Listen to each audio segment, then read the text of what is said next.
Hi and happy spring. My name is Blair and I live in Zone 8B in Central Texas region, specifically an urban backyard farm, well, urban backyard garden, I think would probably be a better term, in Austin, Texas.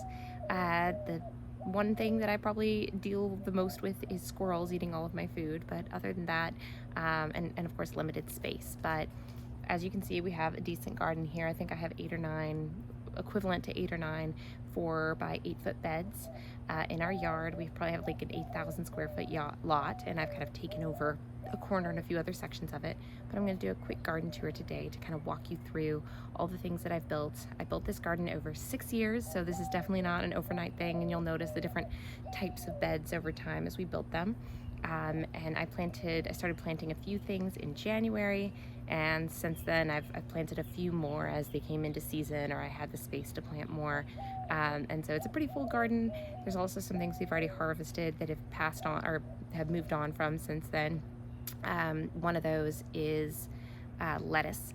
Lettuce has mostly been bolting now. I mean, it's mid-April and lettuce is already pretty much done for the season in Texas. So if you're planning on starting a garden now in April or May in Texas, do not plant lettuce. It is just gonna bolt.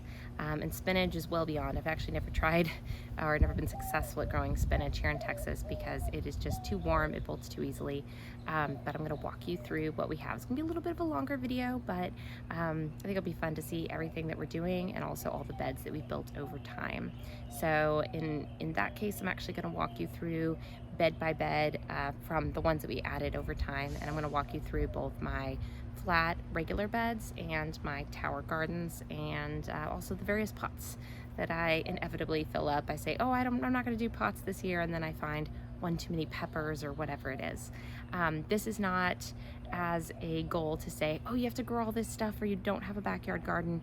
Not true at all. I would highly recommend starting with like a 4 foot by 2 foot bed or a 4 foot by 4 foot bed, starting to try a few things, but hopefully this will inspire you. You can grow things in Texas and give you some ideas of what will grow. I'll tell you which things are more successful or less successful. And yeah, so let's get started. I'm gonna turn you around here. All right, here we go. Okay, so this is greenhouse I just added this year. We're gonna go over to my first bed. You'll also notice a lot of flowers as we go through. Flowers are always an inspiration just in case things otherwise don't go well. All right, so this bed is a concrete bed. I built it with concrete cinder blocks. One important thing here my husband would tell you is, one, we used rebar stakes to keep it in place so they don't wander off. And 2, you want to get it really level, otherwise this thing is just going to fall apart over time. So the benefit of these concrete cinder blocks is they've got little pockets all the way around the outside edges, and I've used that abundantly for herbs. So this is sage and some mint, and you'll see herbs all the way around, chives and oregano and all those things. But in the middle of the bed, in January, I planted some onions, and then more recently, after the last frost, I started planting tomatoes. I have done some things from seed, but most of the tomatoes I ended up with this year were from the store, and I've tried all different kinds. My favorite, as I mentioned, we have a lot of pests, is cherry tomatoes, and that's highly what I would recommend for, especially with kids. They're fun to pull off. You're more likely to catch them before the squirrels get them, and that's definitely my recommendation there. All right, we also added this mulch this year to try to keep down on weeds, and I was just trampling the grass that used to be over here. All right. And these are all raised beds for the most part. So this guy is a bed we built, I want to say 5 or 6 years ago. My husband built this one. It was the last one that he built. After that, I had to take over my own bed building because I'm not 100% sure he was cool with me having more beds anyway. So these are sugar snap peas.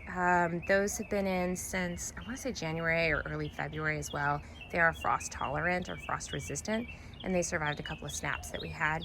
I've also got the next thing ready to go in here with a couple of gaps. There used to be a Brussels sprout plant, which I planted in the fall in both of these 2 locations, and I replaced that with eggplants.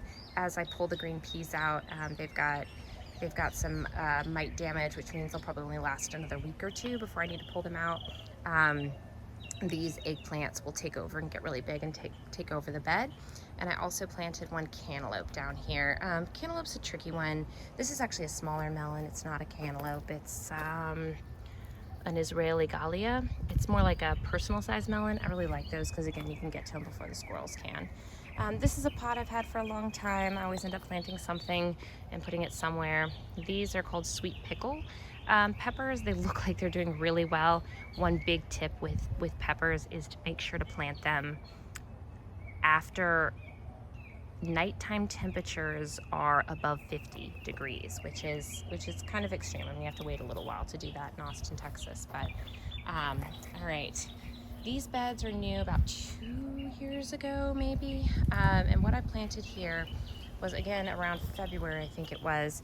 I planted these carrots, and I actually covered this bed with a row cover because, again, I have squirrels, and the squirrels will dig up the beds, and I won't end up with very many carrots because they'll just dug up all the roots because they're planting their nuts or whatever. So these carrots are going to come out really soon. They're almost ready. I've got carrots on both sides. There's a book I've heard about called Carrots Love Tomatoes, and I would agree with that. The carrots and the tomatoes are getting along great. This tomato plant is doing really well. It was shaded a tiny bit by the carrots, but no big deal. Grew right above it, no problem at all. Again, in this bed in particular, I focused on cherry tomatoes. My daughter really likes them. I planted a sun gold, a yellow plum, a Texas land currant, I think, is what volunteered in here. And then I'm trying out a new thing this year, which is tomatillos. I think these are Dr. Witchy's or something. It doesn't really matter. I haven't tried them before. Bought them at a local plant store. This is my first tomatillo though, which means I guess it pollinated. You have to have 2, by the way. So tomatillos are a new thing. These guys, I'm actually just letting them go to seed. These were here since, I want to even say, either late winter or maybe even the fall. I can't remember exactly when I got these guys in the ground. Actually, I think I got them in the ground around February. But they're kind of bug riddled. They're tatsoi, and see how it's starting to go vertical. That means it's going to go to seed soon, which is what I'm actually waiting for it to go to seed so I can save the seed and the flowers for the pollinators. I've also planted some basil in here. It'll do well in the shade between the plants. And once I pull these carrots out, this thing won't look so busy. Over here is a fennel plant.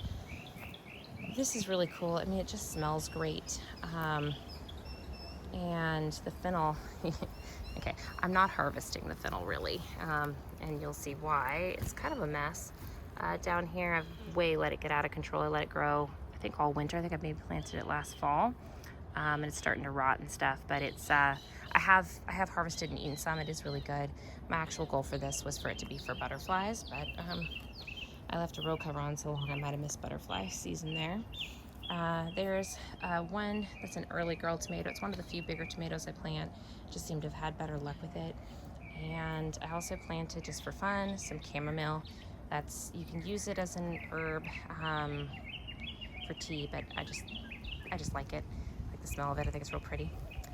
Here's another one of my pots. These are just called Petite Marsales. They just caught my eye at the store. Orange colored, wavy thin fruit, exceptional flavor from Provence. I mean, anything from France is good, right? We'll see.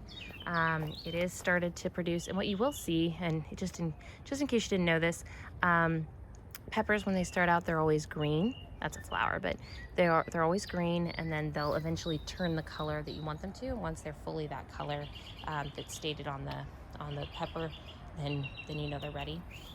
This is another fun thing I planted this year. I think I mentioned it's mid-April. These guys I've already harvested a few. This was another one I planted in January or February. I have to look up the exact date, but this is called kohlrabi. I planted it because my daughter loves purple, I mean, if I'm being honest. And it's actually quite tasty. So you want the bulbs to be about 2 or 3 inches. So I think this guy is about ready, but I still got one in the fridge, and I've just been sauteing them up. They taste great. Really interesting flavor. I can't even describe it. I used to have a lot of lettuce in this bed. I pulled most of it out because after it starts to bolt, it starts to taste bitter. And so I pulled out most of the lettuce that was in this bed. This bed was completely full of lettuce not 2 weeks ago. This is kale, and this is interesting because it has actually done incredibly well. It was row covered for the winter, and I think that protected it from pests. So it's still in really good condition, and it's just kept producing. I can probably get a kale salad I don't know, once a week until it bolts, but it may not bolt actually. Kale is kind of multi-seasonal.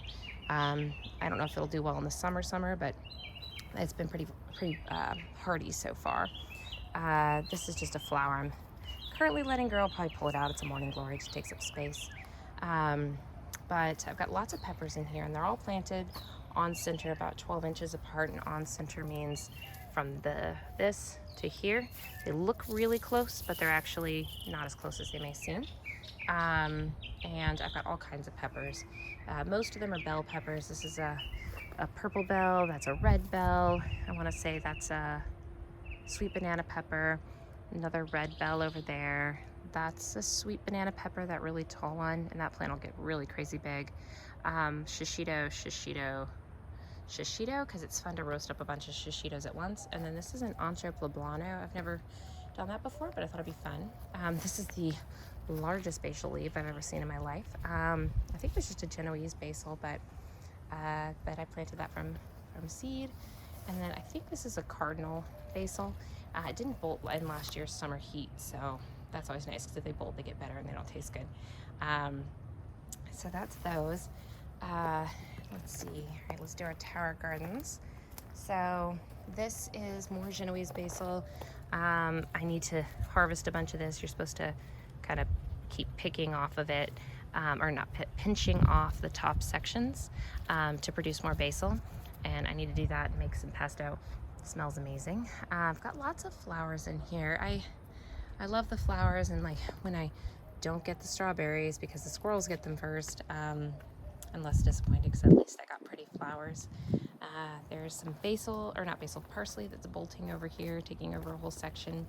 I haven't planted every single hole, just because, I mean I have in some ways, but you know, this is completely blocking a few of them. Can't help myself. I always end up planting in pots. I really need to take out that, I think it's rocket or endive or something. And there's a strawberry plant in there, which I won't get any strawberries from because the squirrels collect them all, but that's okay. Got a rosemary in here. The main reason I planted it here is the frost the last couple of years has been killing the rosemary in the ground, and so I wanted to have at least one plant. But that's getting a little big, so I'll probably plant it in the garden next year, and then replant a small one in here as a backup. These beautiful flowers are called nostrums, and I actually overwintered them, so don't think I just planted this in the spring. These are their seeds, and I'm gonna save those and probably plant a few more, overwinter them, and pot them up in the spring. There's some other flowers on here. I can't remember what they're called, but there's some more chamomile down there at the bottom. Chamomile doesn't require very much sun. This was just the lilies were a gift. I gotta figure out where I'm gonna plant them, but I figured, why not? And then my daughter wanted pink petunias to go with her purple and white petunias that she has. So the rest of that's just flowers. I've got a Myers lemon, and then a lime bush in there. I don't think the lime bush is actually gonna produce, because I think the good part of the lime died. But anyway, whoops, don't do that. The Myers lemon is doing the best it's ever done, because I left it in that shed, so I'm leaving it there. The pot that's in there, I decided to start some more basil seeds, and I figured leaving it in the greenhouse, the squirrels were less likely to dig it up. So there's that. I've got a few things just growing in my yard. My husband's thrilled about it, as I'm if you ever met my husband, he's like, he loves the gardening. He knows it makes me happy, but he's also like, oh my gosh, this thing is taking over my life. I have no idea what these are. I think they're pumpkins. I collected some pumpkins from around the neighborhood last year and composted them in my compost bin. Won't show you that because most people would find that gross. These are potatoes, and they are shaking off some bugs. Got a major pill bug problem. There we go. All right. These guys, see, darn pill bugs, are probably about ready to harvest. I'm trying to get my daughter to do it with me, and last time I asked her, she said not today, so maybe we'll do it this next weekend. There's also some garlic in here. I don't know how well it's doing. I think the pest pressure's gotten to it pretty good, but I planted garlic all the way around the outside edge, so we'll see if we get any of that. I think that was, maybe I bought that, or maybe it was just garlic that sprouted in my fridge.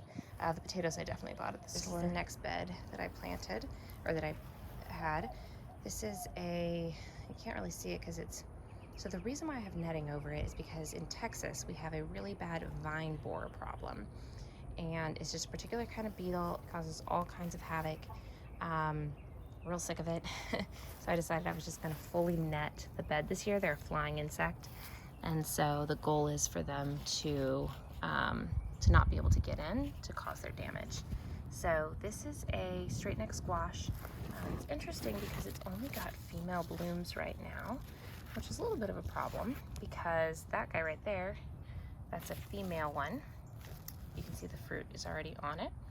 And so it's a female bloom, and it's probably not going to grow because it's not going to get fertilized because there's no male blossoms yet. And usually what I do is I have a zucchini plant or something else that has male blossoms. I'll cross-pollinate. You can easily cross-pollinate them.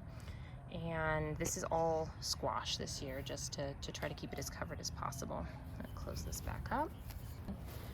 These are eggplants, and usually eggplants do really well in Texas. The real trick here is to figure out what you're going to cook them with.